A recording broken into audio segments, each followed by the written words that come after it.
Gloire à Dieu, alléluia. Je bénis Dieu pour vos vies, que le Seigneur comble de sa grâce au nom de Jésus.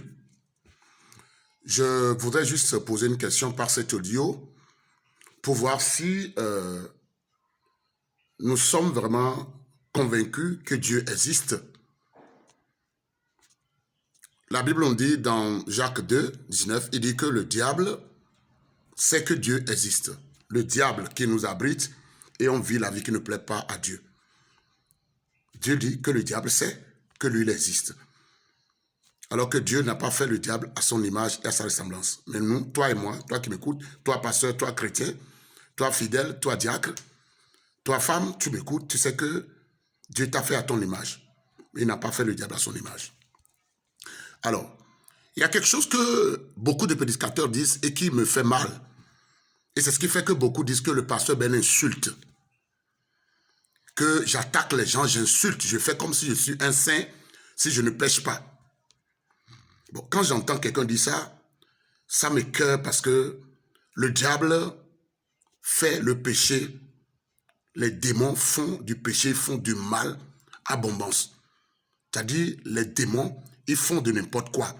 C'est-à-dire, c'est des sans foi ni loi qui font tout ça. Ce qu'on appelle la dose de péché, ils en pratiquent à outrance. Alors, pourquoi est-ce que nous, on peut dire que c'est Dieu qui va nous aider? C'est-à-dire, quand il est question de vivre la vie de Dieu, les gens disent, pasteur, c'est Dieu qui va nous aider. Vous voyez, Jésus a dit à une femme, dans le livre de Jean 8 et 11, il lui a dit, les gens sont venus pour le lapider. C'est le verset là que ces gens-là prennent toujours pour dire que nous sommes aussi fautifs. Est-ce qu'on demeure fautif? Ça veut dire qu'on n'a jamais eu une aide. On n'a jamais reçu l'Esprit de Dieu, qu'on appelle Dieu, qui nous a aidés à vivre la vie de Dieu. Et Dieu dit à cette femme-là, va et ne pêche plus. Va et ne pêche plus. C'est Dieu qui dit à une femme, va et ne pêche plus. Ça veut dire quoi? Ça veut dire que cette femme ne peut pas vivre sans péché. C'est une question que je pose. C'est Jésus qui dit à cette femme, les gens ne t'ont pas accusé, je t'accuse non plus. Va et ne pêche plus. C'est dans Jean 8, 11. Il y en a dans Jean 5, 14 aussi. Il dit à la femme, va et ne pêche plus. Ça veut dire quoi? Ça veut dire que cette femme est incapable de vivre sans péché. C'est ce que ça veut dire. Au fait, c'est Jésus qui dit à la femme, va et ne pêche plus. Ça veut dire que cette femme a la possibilité, a la capacité de ne plus pécher. Au fait, c'est que nous ne sommes pas décidés à suivre Jésus, quoi. Quand tu vis et tu ne peux pas vivre sans péché, c'est que tu n'es pas décidé à suivre Jésus. Et puis, c'est des excuses que nous donnons. Nous avons les excuses dans la bouche, on donne des excuses pour dire non, c'est Dieu qui va l'aider. Ça veut dire que Dieu n'a laissé une aide. Dieu nous dit, Jésus nous a dit dans Jean 16, il dit, je ne vous laisserai pas orphelin. Comment tu comprends ça? Ça veut dire qu'il ne nous laissera pas sans la puissance, le pouvoir de vivre sans péché. Je crois que Dieu n'a pas laissé une portion de son esprit. Dieu nous a laissé toute sa personne. L'esprit c'est égal à Dieu, égal à Jésus. Alors, si Dieu dit à une personne, va et ne pêche plus, ça veut dire que un humain peut vivre sans péché. Au fait, je veux que nous analysions cette portion-là. Je dis, quand Dieu dit, va et ne pêche plus, ça veut dire, je reprends, je parle la langue du Togo. Dieu dit à une femme prostituée, dit, va et ne pêche plus. Ça veut dire que cette femme-là a une force en elle qui peut lui permettre de ne pas pécher. Tu comprends ça? Et pourquoi? Et qu'est-ce que Dieu dit de celui qui connaît le péché et qui l'a pratiqué, le pratique? Comment Dieu l'appelle? Dieu l'appelle le méchant. Il ne l'appelle pas incroyant. Celui qui connaît que ça là c'est mauvais et qui continue à le pratiquer, Dieu appelle cette personne le méchant. C'est ça la définition du méchant dans la Bible. Ça veut dire que toi qui m'écoutes, les gens toujours disent, pasteur, pourquoi tu insultes les gens? C'est énervant quand tu dis que tu es chrétien, tu as l'esprit du ciel, mais tu vis dans le péché toi-même. Quand vous lisez Jean 8, 11, vous comprenez qu'un homme peut vivre, et s'il veut pécher, il peut pécher. S'il ne veut pas pécher, il ne va pas pécher. C'est ce que Jésus a dit. Il a dit à cette femme-là, qui n'a même pas encore reçu l'Esprit Saint, c'est Jésus qui l'a pardonné. Mais toi et moi, nous avons reçu l'Esprit Saint. Quand Jésus parlait dans Jean 8, 11 à cette femme, il ne lui disait, il n'avait pas encore libéré son esprit. C'était presque encore comme l'Ancien Testament. Mais aujourd'hui, toi et moi, toi qui m'écoutes, frère qui m'écoute, nous avons l'Esprit Saint. Bon, je vous dis maintenant la raison pour laquelle moi j'insulte parfois. C'est que, pourquoi j'insulte et je dis des trucs pour élever les gens ne veulent pas me suivre. Tant mieux. C'est que nous avons l'Esprit Saint, mais on ne veut pas vivre la vie de Dieu. Quand on a l'Esprit Saint, ça veut dire qu'on a la capacité de vivre la vie de Dieu. Quand tu as l'Esprit Saint, ça veut dire que tu as la capacité, la possibilité de vivre la vie de Dieu. Jésus a même dit qu'il ne nous demandera pas de faire quelque chose s'il ne nous a pas donné la possibilité. Jésus nous dit qu'il ne nous demandera pas de faire quelque chose s'il ne nous a pas donné la capacité. Je crois que c'est dans 1 Corinthiens 10, 13, si j'ai bonne mémoire. Ça veut dire que c'est que nous ne voulons pas. Et on a compris que c'est Dieu qui a créé le diable, mais le diable vit la vie mauvaise d'une façon propre. Le diable vit la vie mauvaise correctement. C'est que nous, on n'est pas résolus. On n'est pas résolus. Voilà pourquoi Dieu appelle ceux qui s'attellent à sa vie. Il les appelle des élus. Parce que vivre la vie de Dieu, c'est accepter vivre la vie de l'Esprit qu'on a laissé à nous. Je dis, vivre la vie de Dieu, c'est accepter vivre la vie de l'Esprit Saint qu'on a laissé à nous. Ça veut dire que nous avons la capacité, on a reçu le pouvoir de marcher sur la puissance de l'ennemi. Luc 19. Mais que c'est qu'on ne le veut pas. Et de passer pourquoi tu es sur les épaules, c'est qu'ils ne sont pas nombreux qui ont compris qu'il faut vivre pour Dieu à mourir. C'est pourquoi moi ça m'élève. Les gens disent, pasteur, tu parles comme ça, c'est une grâce, c'est une grâce. Quelle est cette grâce que toi tu as reçue et tu arrives à vivre la vie de Dieu et l'autre n'a pas reçu? L'esprit qu'on a reçu, qu'on a donné, c'est l'esprit de Dieu. Ce n'est pas l'esprit d'un animal, c'est l'esprit de Dieu. C'est l'esprit de Dieu, ça dit c'est Dieu que nous avons reçu en nous.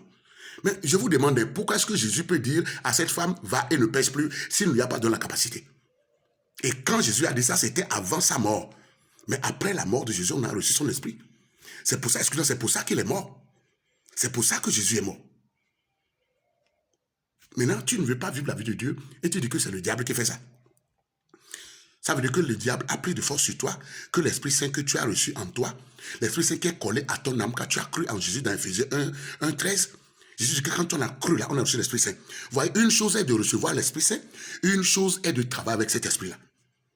Vous voyez, vous pouvez avoir le président, vous pouvez prendre le train avec le président de Lomé à Kara, par exemple. Et vous êtes en train de chercher par exemple du travail. Et vous avez le dossier de votre demande d'emploi dans votre poche. Et vous avez pris le train avec qui? Avec Dieu. Avec le président de votre nation, vous prenez le train. Entre-temps, tu veux aller déposer le dossier à la fonction publique alors que tu vois déjà le président là-bas. Pourquoi ne pas lui donner, pourquoi ne pas causer avec le président qui a pris le train avec toi pour pouvoir lui confier ton dossier, pour pouvoir même prendre son numéro de téléphone, pour pouvoir recevoir une signature de ce président qui est dans le même train que toi, recevoir sa signature sur ton dossier pour aller le présenter. Vous me suivez? C'est que nous ne voulons pas causer avec le président. Nous avons l'Esprit Saint en nous, mais on ne fait pas avec l'Esprit Saint. Et on crie partout que, oh, on ne peut pas vivre cette vie. Oh, c'est la grâce, c'est la grâce. Dieu a laissé sa grâce. Sa grâce, c'est qu'on nous a donné l'Esprit de Dieu pour vivre la vie de Dieu. La grâce dont on parle, c'est que nous, on a reçu l'Esprit de Dieu pour vivre la vie de Dieu. Dans l'Ancien Testament, les gens n'ont pas reçu l'Esprit de Dieu. L'Esprit venait et partait. Mais dans le Nouveau Testament, nous avons reçu l'Esprit de Dieu pour vivre la vie de Dieu. C'est que nous ne croyons pas au ciel. On ne sait pas que le ciel existe. On ne croit pas que l'enfer existe aussi. Et les gens même sont passés, ils ne savent pas que Dieu existe. Quand tu vois des gens qui vont prendre des gris-gris pour construire l'église, tu comprends que c'est des gens qui ne croient pas. Ils croient que Dieu là, c'est de la fiction, c'est de l'imagination, c'est du bluff quoi. Mon ami, si Dieu peut dire à un prostitué, va et ne pêche plus, c'est que tu peux vivre sans péché, c'est que tu ne veux pas vivre sans péché. Tu peux vivre sans péché, parce que c'est un pouvoir qu'on nous a donné. Luc 19, lis ça.